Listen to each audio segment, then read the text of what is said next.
Martial Peak 3310. Lembah Serigala Surgawi. Garis cahaya merobek langit seperti bintang jatuh.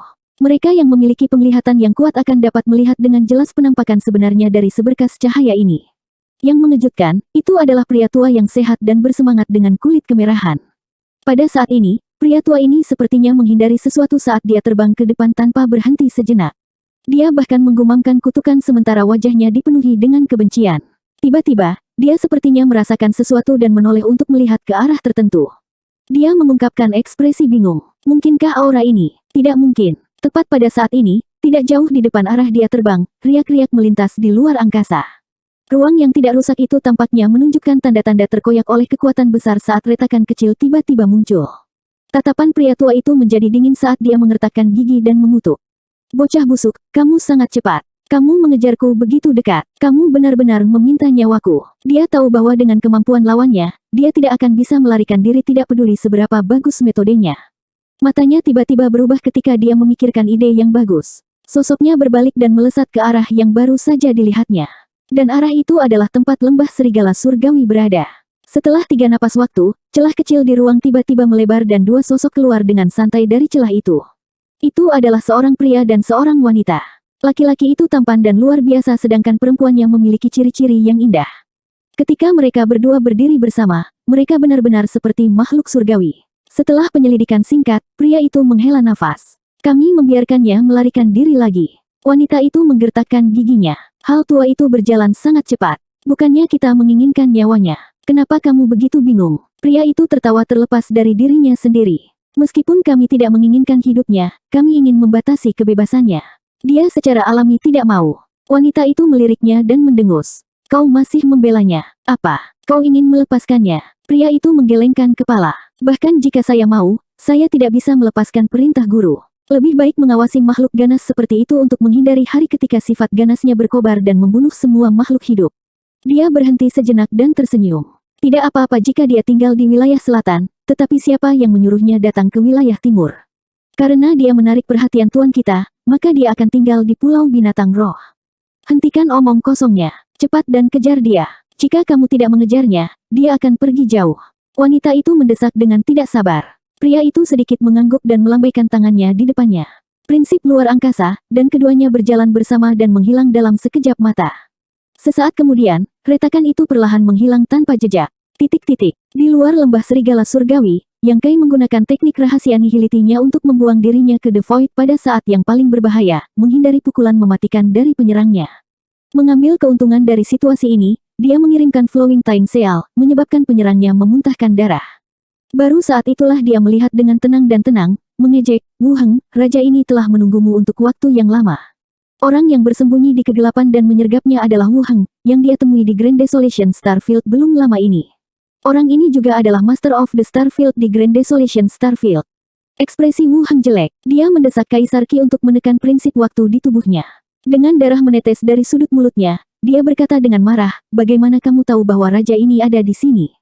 Meskipun permusuhan antara dia dan Yang Kai bukanlah tentang membunuh ayahnya dan mencuri istrinya, itu adalah jenis yang tidak dapat diselesaikan. Bagaimanapun, Grand Desolation Starfield yang dia kendalikan telah dianeksasi oleh Yang Kai selama ratusan juta mil. Meskipun aneksasi ini tidak merusak fondasi Grand Desolation Starfield, itu berdampak besar pada masa depannya. Integritas Starfield juga memiliki efek yang menentukan pada jalur bela dirinya. Hilangnya Starfield telah menyebabkan asal Starfield menjadi agak tidak stabil di tubuhnya, membuatnya tidak mungkin untuk berkonsentrasi pada kultivasi. Dalam jangka panjang, meskipun kekuatannya tidak akan turun, tidak mungkin baginya untuk mengambil langkah maju. Terakhir kali, petinggi Starcore telah campur tangan, jadi dia tidak punya pilihan selain menderita dalam diam. Adapun wilayah yang telah dianeksasi oleh Yang Kai, dia hanya bisa mencubit hidungnya dan menerimanya. Tetapi pengadilan bintang dapat campur tangan dalam urusan bidang bintang, dan dia dapat membalas dendam di batas bintang. Wanita itu tidak bisa ikut campur, bukan? Selama dia bisa membunuh Yang Kai, dia bisa mendapatkan kembali kendali atas Starfield yang telah dianeksasi olehnya. Dia bahkan bisa pergi dan mencaplok Grand Desolation Starfield dan menyelesaikan rencana besarnya sebelumnya. Dia adalah Master of the Starfield dari Grand Desolation Starfield, jadi dia memiliki beberapa koneksi dengan Netherworld. Setelah kejadian itu, dia membuat beberapa penyesuaian dan kembali ke batas bintang. Dia menemukan Fubo dan memintanya untuk memperhatikan keberadaan Yang Kai. Dia tidak menyangka Yang Kai, yang seharusnya berada di wilayah selatan, akan pergi ke wilayah timur begitu cepat. Kastil Ki Surgawi telah mengirim pesan ke Netherworld, dan Netherworld segera memberitahu Wu Heng. Itulah mengapa dia membuat langkah seperti itu. Apa yang tidak dipahami Wu Heng adalah bahwa Yang Kai tampaknya telah mengantisipasi penampilannya. Yang Kai tertawa dan berkata, Fu Bo tahu tentang Grand Desolation Starfield karena kamu memberitahunya. Jika raja ini tidak tahu bahwa kamu bersembunyi di kegelapan, maka raja ini akan menjadi idiot. Bahkan bisa dikatakan seperti itu, ini semua karena kamu. Jika bukan itu masalahnya, mengapa Fu Bo, yang telah menelan amarahnya di masa lalu, membuat gelombang dengannya sekarang? Jadi seperti itu, Wu Heng dengan getir menoleh dan melirik ke Mountains and Rivers Bell. Tatapannya seolah mampu menembus lonceng pegunungan dan sungai dan melihat Fu Bo. Wajahnya dipenuhi dengan kebencian. Dia tidak pernah menyangka bahwa hanya karena kata-kata Fu Bo yang tidak disengaja, pemuda ini akan dapat menebak sesuatu. Itu semua berkat Fu Bo sehingga dia menderita kerugian yang sangat besar. Bajingan itu, Wu Heng mengutuk dalam hatinya. Yang Kai tampak serius dan berkata dengan suara yang dalam, raja ini tidak akan memiliki akhir yang baik untuk Fu Bo. Hal yang sama untuk Wu Heng. Wu Heng, kamu menyelamatkan hidupmu terakhir kali, jadi kamu harus menghargainya. Kali ini, Anda berani membuat masalah bagi raja ini. Apakah Anda benar-benar berpikir bahwa saya tidak dapat membunuh Anda? Teriak Wu Heng dengan marah. Niat membunuhnya menyelimuti Wu Heng. Wajah Wu Heng berubah menjadi hijau dan dia mengerang dengan dingin, Kamu tidak memenuhi syarat. Yang Kai mengangkat alisnya dan berkata, kamu terdengar sangat percaya diri. Sepertinya kamu bukan satu-satunya yang datang. Orang itu juga datang, kan? Begitu kata-kata ini keluar, ekspresi Wu Heng sedikit berubah tetapi dengan cepat kembali normal. Omong kosong apa yang kamu katakan? Yang Kai mencibir, aku mengatakan omong kosong. Menyapu matanya melintasi kehampaan, dia mengarahkan pandangannya ke tempat tertentu, Chang Mo, karena kamu di sini, mengapa kamu tidak menunjukkan dirimu? Atau apakah menurutmu raja ini tidak dapat melihatmu? Apakah ada orang lain yang bersembunyi di kegelapan? Tang Seng, Qian Xiuying, Qi Gui, dan yang lainnya semuanya bingung. Awalnya, ketika mereka melihat Wu Heng tiba-tiba muncul, mereka sudah terkejut karena tidak ada dari mereka yang pernah mendengar nama Wu Heng, juga tidak tahu dari mana orang ini berasal. Tapi ini tidak masuk akal. Bagaimanapun, Kaisar Orde Ketiga tidak akan muncul begitu saja. Para kultivator dengan kultivasi seperti itu semuanya adalah tokoh terkenal, tetapi nama Wu Heng terlalu asing, sampai-sampai tidak ada dari mereka yang pernah mendengarnya. Akan baik-baik saja jika hanya itu, tetapi setelah Wu Heng melompat keluar, Kai yang benar-benar meneriakkan nama Chang Mo. Tatapannya tertuju pada kehampaan, seolah-olah dia yakin bahwa seorang guru bersembunyi di sana. Dan pria Chang Mo ini, meskipun dia tidak tahu apakah dia ada atau tidak, Tang Seng dan yang lainnya memiliki perasaan aneh bahwa dia lebih kuat dari Wu Heng.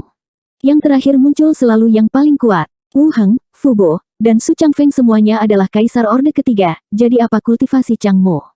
Pikiran yang menakutkan tiba-tiba muncul di benak mereka. Tang Seng dan Qi Gui saling melirik dan melihat kengerian di mata masing-masing. Benar-benar ada orang lain. Lan He tiba-tiba mengulurkan tangannya untuk menutupi bibir merahnya, matanya yang indah sedikit bergetar saat dia menatap ke dalam kehampaan. Di sana, saat ruang beriak, sesosok muncul seperti hantu, mengenakan mahkota emas merah tua dan jubah ungu, dengan kedua tangan di belakang punggungnya, melihat ke bawah dengan acuh tak acuh, seperti dewa yang menghadap semua makhluk hidup. Tatapan semacam ini memberi orang perasaan yang sangat tidak nyaman. Di mata orang ini, mereka seperti semut. Dia tidak mengungkapkan tingkat kultivasinya, dan tidak ada yang bisa merasakan apa tingkat kultivasinya. Namun, siapapun yang melihatnya dapat menentukan bahwa dia lebih kuat dari semua orang yang hadir. Kaisar Agung Sudo, Tang Seng berteriak ketakutan, keringat dingin menetes dari dahinya. Qi Gui juga menelan seteguk air liur dan mengangguk tanpa sadar. Lan He menoleh untuk melihat tuannya, Kaisar Agung Sudo. Apa maksudnya? Ini adalah pertama kalinya dia mendengar gelar seperti itu. Meskipun dia juga seorang kaisar, dia hanya berada di alam Kaisar Orde Pertama, dia tidak berhubungan dengan banyak hal dan orang, rahasia yang dia tahu juga terbatas. Pikiran Tang Seng dan Qi Gui sepenuhnya terfokus pada Chang Mo, mereka tidak mendengar pertanyaannya dan secara alami mengabaikannya.